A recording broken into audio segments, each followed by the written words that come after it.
Hello, this is 6 Minute English. I'm Neil. And I'm Sam. We often hear phrases such as dream big or reach for the stars, which reflect an optimistic view of life. Are you an optimist, Sam? I hope so. I try to see the positive side of life, even when something bad happens. It sounds like you're a glass half full person, someone who always thinks that good things will happen. How about you, Neil? Are you optimistic? Look, things go wrong all the time. That's a fact of life. Call me a pessimist if you like, but I'm just being realistic. It sounds like Neil is more of a glass half empty person, but the truth is that the age-old debate between optimism and pessimism is more complex than we think. Yes, whether you're a sunny optimist or a gloomy pessimist may be determined more by your birthplace and your age than your attitude, as we'll be finding out in this programme. Great. I've got a good feeling about this, Neil. But first, as usual, I have a question for you, Sam. Psychologists define optimism as an attitude which overestimates the chances of good things happening to you, while underestimating the chances of bad things occurring.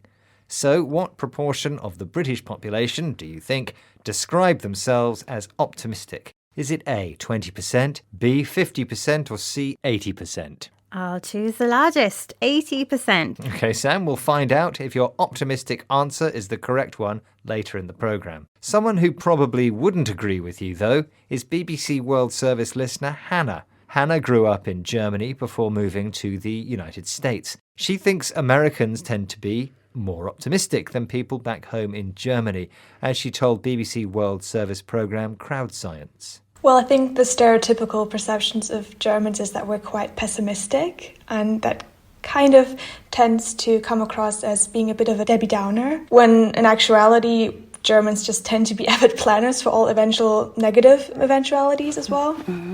So that's kind of us being pessimistic but actually being cautious, as opposed to, for example, what I've noticed in America, that a lot of people tend to be hyper-optimistic. I've always admired how Americans tend to be able to sugarcoat everything. As a stereotypical pessimist, Hannah sometimes feels like a Debbie Downer. This expression is American slang for someone who makes others feel bad by focusing on the depressing aspects of things. Americans, on the other hand, are typically seen as optimists who tend to sugarcoat things, make things seem better than they really are. According to Hannah, many Americans are hyper-optimistic. She uses the prefix hyper to say that there is too much of a certain quality. Hypersensitive people are too sensitive. A hyper-optimist is too optimistic. Besides your country of birth, age is another consideration in the optimism debate. When we're young, we have our whole life ahead of us, and it's easier to optimistically believe that everything's going to be all right. The belief that everything's going to be fine is called the optimism bias. It isn't fixed, but changes as we age, something neuroscientist Professor Tali Sharrett explained to BBC World Service programme Crowd Science. So it's quite high in kids and teenagers.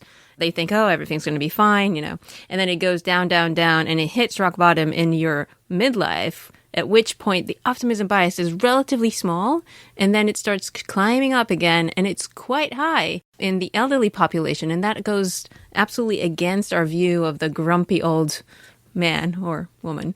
After starting out high in children, the optimism bias hits rock bottom, the lowest possible level, in middle age, often because of work pressures, family responsibilities, or caring for elderly parents. But optimism seems to increase again as we get older. This is surprising, as it goes against the image we have of the grumpy old man, a phrase to describe someone who complains a lot, is moody, and gets easily annoyed. Optimistic women, meanwhile, can look forward to longer, healthier lives. Good news for you then, Sam, but I'm sticking with my pessimism. If I anticipate things going wrong, then I don't get disappointed when they do.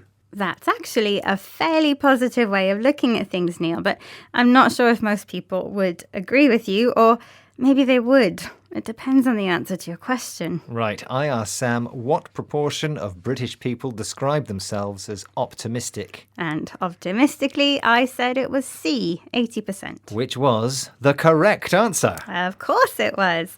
Whether you expect good or bad things to happen to you, you're probably right. So why not focus on the sunny side of life, Neil? That way you've got nothing to lose. Okay, let's recap the vocabulary from this programme, Sam. You're certainly a glass half full person, someone with an optimistic attitude to life. And you're something of a Debbie Downer, American slang for someone who brings everyone down by talking about the negative side of things. If you sugarcoat something, you make it appear more positive than it really is.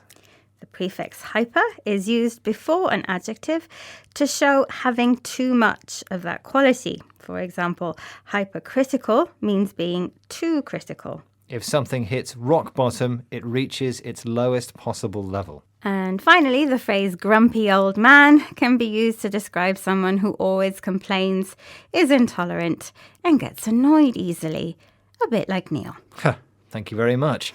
Unfortunately, our 6 minutes are up, but join us again soon for more trending topics and useful vocabulary here at 6 Minute English. Goodbye for now. Bye.